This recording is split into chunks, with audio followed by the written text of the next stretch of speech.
My friend says the Bible is anti-science because the Bible teaches that the earth is only a few thousand years old, but science teaches that it's around 14 million years old. Which is correct?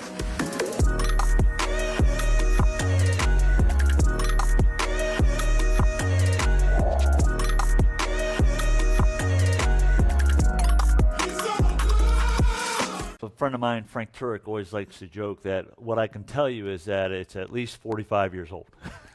That's all I am. Here's what we need to know. What you're talking about, to some degree, is an in-house debate in the church about young earth or old earth creationism. The young earth takes the birth narratives, this person begat this person begat this person, follows the generations down and says, therefore, if we trace these narratives back, the genealogy, that we know the earth is about this many years old. So you get a couple thousand years old, yeah. I want to be just very clear. This is not core theology. This is not a dogma issue.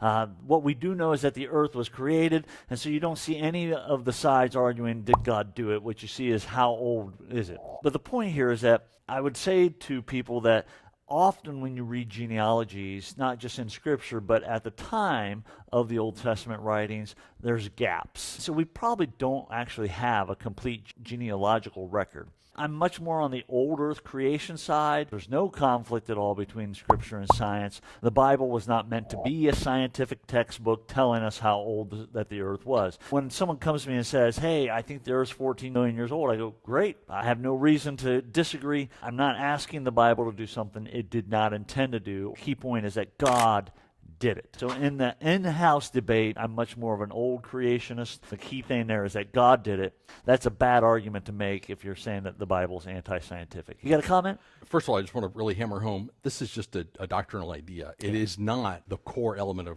Christianity. An article in the Cosmos magazine just last month, scientists who are observing from the new James Webb telescope, University of Ottawa professor Raj Gupta, current estimates by Big Bang scientists put the age of the Earth at 13.8 billion years, which agrees with the author of this question's 14 billion years. But from the James Webb telescope, Professor Gupta says, nope, it's 26.7 billion years old. So the point I want to make is that in this question, science is always right and the Bible is put on its heels in defense. Good point. But science just decided we had to change because we didn't get science right. Another thing, like with carbon dating, somebody says, well, this is X number of billions of years old. Well, we know it's at least 45 years old because you're that old, Aaron. Right.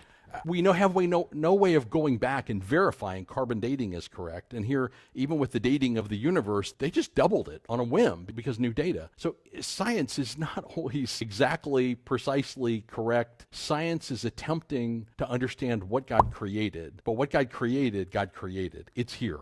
And science oftentimes has to keep adapting to what it's finding out about God's creation. So I would put the responsibility on science to understand God's creation as opposed to the Bible has to explain itself against science. To follow up with that, the traditional statement from the Christian church is that science is only possible because of God. The only reason we're able to do science is because we know we can repeat an experiment. And the only way we can repeat an experiment is if there is a logical, intellectual mind who created things to work a certain way behind the scenes. And so if you research history, you'll see that many of the great scientists actually are Christians and got there because they're going, hey, I know that God created in a logical order. Therefore, when I repeat this experiment, all these variables outside of this process are going to remain consistent because the world has obviously been developed by an intellectual mind. So science doesn't conflict with the Bible at all. And again, I just want to affirm there is no conflict between Scripture and science. Aaron, thank you. And hey, thanks for joining us today at Faith Ignited. Check us out on our social media sites and our website at faithignited.church and join us at church on Sunday.